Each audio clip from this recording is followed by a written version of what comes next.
When the Galactic Accord summoned Earth to the Council, they expected ambassadors. They expected humility. What they got instead was humanity. The meeting was held aboard the celestial flagship Triumph Accord, orbiting just outside the black dwarf of Hadros 6, a neutral ground where no weapons were permitted, and where war was not only forbidden but metaphysically impossible, thanks to the Accord's quantum peace field. They had called Earth to discuss its rapid and concerning militarization, its aggressive expansion, and, most urgently, the Shillith incident, where an entire Shillith colony had been reduced to glass in under 7 minutes. The High Council assumed Earth would send apologies.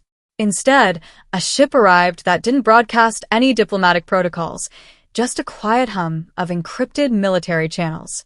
It docked with calm precision, and from its gleaming black hull emerged 5 humans. No fanfare. No translator drones. No visible weapons. But everyone could feel the threat. The council's hall was a cathedral of alien design, arches that folded into themselves, starlight woven into the walls, languages braided into holographic threads that danced midair. Representatives from 92 species sat in levitating seats, murmuring through biotelepaths and data tendrils. And then there were the humans. They walked in like wolves among songbirds. Their leader was a man named Daniel Voss. His black suit was pressed, his tie crimson as spilled blood. His eyes, gray and unreadable, moved slowly across the room like a predator scanning for weakness. Behind him came 4 others, 2 men, 2 women. All of them impossibly still, as if their very bones were braced for war. The council mistress, a creature of silk and carbon known as Velhara, slithered forward, her voice like falling rain. "Welcome, Terrans. We appreciate your attendance and seek understanding. We invite you to explain yourselves regarding the events on Shillith Prime." Daniel stepped forward. "Happy to." His voice was smooth, neutral, but every syllable seemed too sharp, too deliberate. "But first, let's clarify something." The air grew heavier. The peace field dimmed slightly, confused by a presence that it couldn't categorize. "You summoned us as if we're beholden to your structure," Voss said. "Earth never ratified your accord. We're not bound by your rules. We're here out of professional courtesy." A murmur rippled through the council, but no one interrupted. No one dared. Velhara's eyes flickered, confused. "Then why come at all?" "Because when apex predators enter a shared hunting ground, it's polite to announce their presence." Gasps. Several species translated the metaphor and shuddered. "Earth is new to the stars," said a member of the gentle-limbed Harnathi. "Yet you speak with arrogance." "Survival isn't arrogance," Voss replied. "It's habit. Your kind is volatile. Dangerous. Why should we permit your presence in the galactic community?" Voss smiled. It was not a kind smile.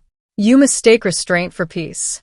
Earth has practiced restraint for a few decades, but we're older than our rockets, older than our cities. For thousands of years, we've honed one trait above all others, adaptability. We don't conquer for territory. We conquer because that's how we ensure survival." He gestured casually. "The Shillith attacked one of our forward science teams. Unprovoked. 17 researchers, unarmed, peaceful, burned alive for trespassing. A Shillith representative clicked its mandibles in protest. They breached our sovereignty. And so Earth responded," Voss continued, voice still calm. "Not with sanctions. Not with empty threats. But with a demonstration. You destroyed them." "No," said one of the other humans, a woman with eyes so pale they seemed artificial. "We answered. And that was us holding back." Another wave of silence. It wasn't just fear now.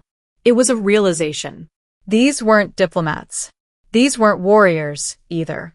These were the reason other species evolved claws and camouflage. The echoes of prey memory. The reason night still holds fear.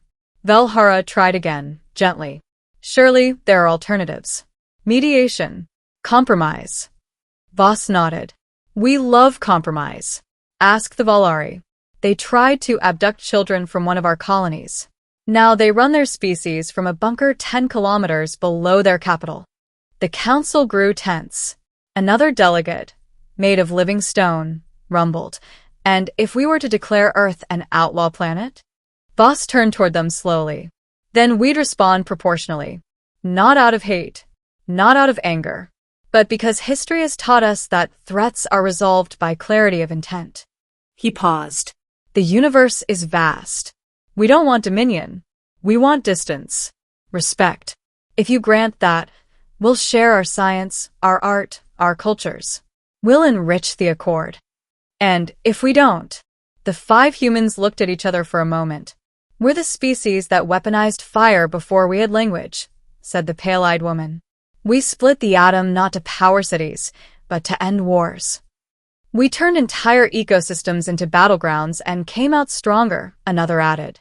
We trained ourselves to fight in jungles, deserts, oceans, space. We've fought things bigger, stronger, faster. And we survived. Every war we've fought made us deadlier, Voss finished. We're the apex predator of a planet filled with them. So ask yourself, if we put on suits, learned your language, and still came here looking like a threat, do you really want to see us without the mask? Silence. Then, Velhara lowered her many eyes. What does Earth want? Voss looked around slowly. Equal standing. Mutual respect. You leave us alone. We leave you alone. You come for us, well, you've seen what happens. After a long moment, the council voted. Not unanimously, but overwhelmingly. Earth was granted observer status. Borders were redrawn. Trade lanes were opened. And slowly, carefully, the galaxy learned to coexist with the humans. Not because they wanted to, but because they understood, finally, what it meant when Earth didn't send diplomats. They sent predators in suits. And they smiled while they waited to be provoked.